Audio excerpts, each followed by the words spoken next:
What's up, you guys? It's Nina and welcome back to my channel. Wake up, sit down, cheap, right out, I'm good, outside, indoors, pull out. If you're new here, welcome. My name is Kalina Vang. I am a Hmong American female rapper located here in Los Angeles, and I go by the name Ninaco. I moved here about 4 years ago from Wisconsin to chase my dreams of becoming an artist, and that's what the series is about. I have been dropping weekly Tuesday vlogs. I realized that moving to LA, I had so much content that I never had time to edit, and so I really wanted to take that time to really, show what I was doing behind the scenes and just show kind of what the first few years were like in Los Angeles. I still have a ton of footage that I wasn't able to process yet, but I did want to at least process what happened in the past year, like in 2024, so that it's at least a little bit relevant and not too old for you. But I do have a ton of older footage that I'm thinking about utilizing later on. Who knows, maybe I'll get to it, or maybe I'll just wait until I get a Netflix documentary and they ask me if I have footage that I haven't used that would be great, and then bam, I'll use it there.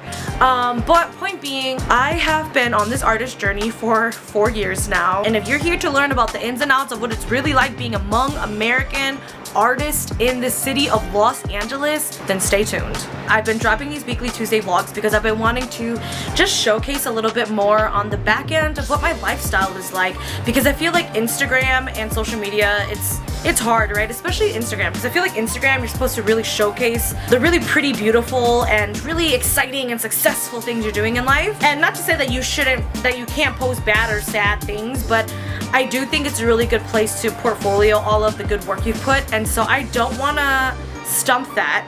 But I also want to utilize the other platforms that we have in the best way possible. I want to be very transparent about my journey being an artist in the city of Los Angeles. If you guys don't know, I am also a photographer, videographer, and graphic designer. I actually went to school for graphic design, and so photography and videography just kind of fell into it, but I've been doing social media and marketing for the past 10 years.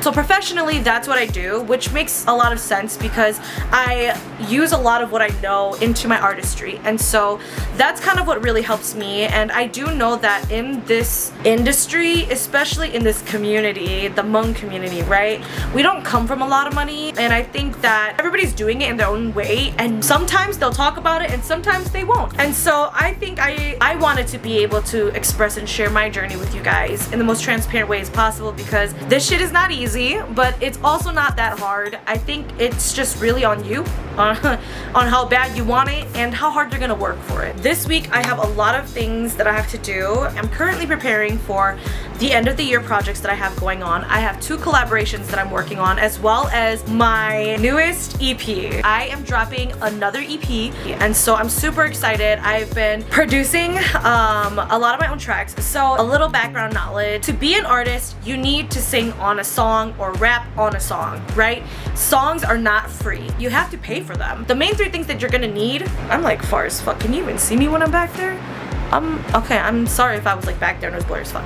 The music. Second thing you're gonna need is mixing and mastering, okay? And the third thing is visuals. Promo, marketing content, music, right? Most producers will typically sell their beats from like $25 up to maybe $100 to $300 to $500 and maybe even $1,000. The only reason that the price point gets really expensive is if you're trying to buy the song directly from the producer. Basically meaning he made the beat and you don't want anybody else to have it. When you buy the beat exclusively, nobody else can use that beat. It's yours. That's the difference in pricing between buying beats. However, if you get lucky, you can typically, if you know some upcoming producers or producers who are looking to get more work and exposure, who may not have a lot of experience, typically you can work with them to do a mutual contract, basically stating, hey, you give me a beat for free, I'll sing or rap on it for free, and then when I drop it on Spotify, social media, you're gonna get 50% of all of those. That's another route that I would recommend if you don't have the finances. However, it is hard to find producers who are willing to have that type of relationship with you.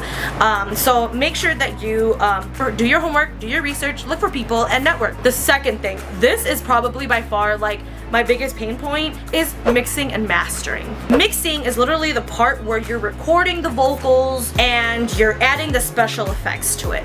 Mastering is when you're cleaning it up and you're making it sound radio ready. So for example, most people just fall under the mixing category. Like if you're recording music at home, you're gonna record it off a mic, you're gonna do it off of whatever DAW or program or equipment that you have at home. right? Most of the time, you're gonna drop it as is. It may have some special effects on it, but that's pretty much it. Now, mastering a track is when you're silencing those really aggressive S's, those really aggressive P's, the k, p, h, like all that stuff. It's compressed, so it's not as loud. It's a little bit more clean, a little bit more buttery, and more radio ready, if that makes sense. And so I've learned the difference between the two. Obviously, the one thing I've been doing is mixing my whole life. So mastering is probably the harder portion of it. And the part about mastering is you have to have good ears. You have to be able to really listen to certain parts of the song multiple times in order to hear if it's aggressive, if it needs to be a little quieter, a little bit more wide, a little bit more compressed. If this sounds foreign to you, I don't blame you, because I just learned this in the past year. I feel like obviously sound engineers, producers, they're all gonna be like, oh, I get what you mean, I know what you're talking about. Plus they can take it like a whole step further because they know what plugins to use and how to utilize their programs. So I have been learning on the back end. I have been working in GarageBand, and I have been trying to do this in the cheapest, freest way possible. If you've never been to LA, it's always loud. There's always helicopters, there's always some cops, there's some crazy shit going on, so excuse the noise. So for the past year, I have been working in GarageBand, learning how to make beats as well as mixing and mastering myself to a level where I feel like I'm actually really happy. I don't feel like I'm where I want to be, but I am a lot better than where I was a year ago, and so I'm super proud and I'm happy of that.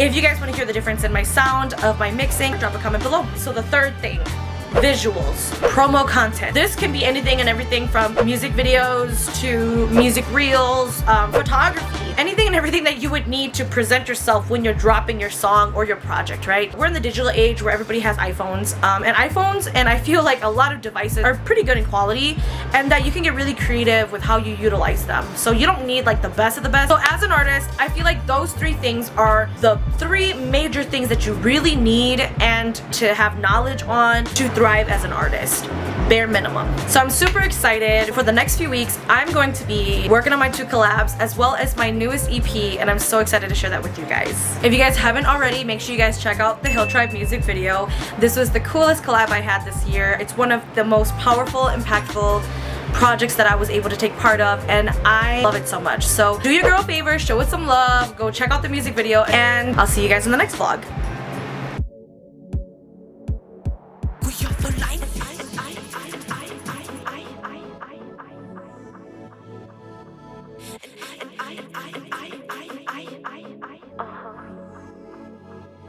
We are polite.